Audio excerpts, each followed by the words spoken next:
Maithili express की शानदार प्रस्तुति।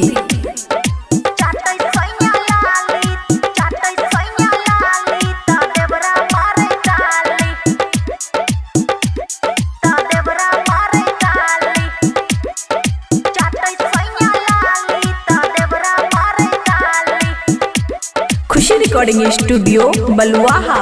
वीडियो बनाबे फोटो घींचे नीचा से, जाने कब घुस जाए छे चौकी नीचा में। ए सखी का बताएं। हे गई वीडियो बनाबे फोटो घींचे नीचा से, जाने कब घुस जाए छे चौकी नीचा में। हो छे शुरुआत जब ऊपर नीचा खाली, हो छे शुरुआत जब ऊपर नीचा खाली। चाटे सैया लाली त देवरा मारे ताली, चाटे सैया लाली त देवरा मारे ताली, चाटे सैया लाली त देवरा मारे ताली।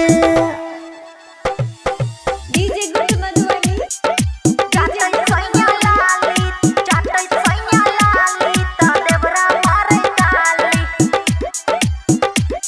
त देवरा मारे ताली,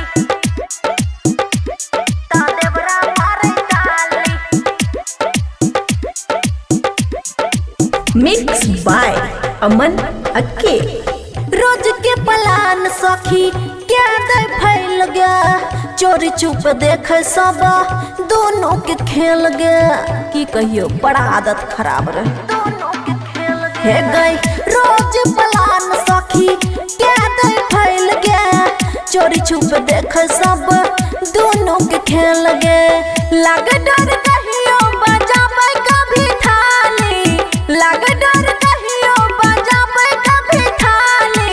चाटे सैया लाली त देवरा मारे ताली, चाटे सैया लाली त देवरा मारे ताली, चाटे सैया लाली त देवरा मारे ताली।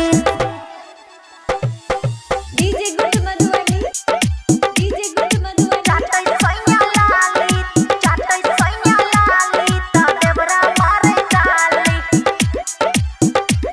त देवरा मारे ताली, त देवरा मारे ताली। खुशी रिकॉर्डिंग स्टूडियो बलुआहा। आमन सैया कभी बूझे न बात गे, ओकरे चक्कर में फीका रहे हम रात गे। की कहियो जवानी एनाहिते ढेल गले। हे गई आमन सैया कभी बूझे न बात गे, ओकरे चक्कर में फीका रहे हम रात गे।